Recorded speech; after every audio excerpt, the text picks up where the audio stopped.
За пореден път Световния ден на усмивката бе отбелязан в Гоце Делчев. Доброволци от Обществения съвет по образованието раздадоха десетки усмивки на хората от града.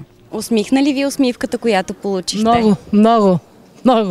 Аз съм на принципа дарява усмивки, получава усмивки. Тази година усмихнатата кампания на Обществения съвет по образованието протече под мотото "Усмивката разтапя ледове". Младежите се надяват хората да се научат да се усмихват по-често, защото това ще промени както тях, така и околните. Тя може да открие нови познанства, нови възможности, да оправи деня на някого. Една толкова малка усмивка ражда още по-голяма. Основател на Световния ден на усмивката е американският график Харви Бел.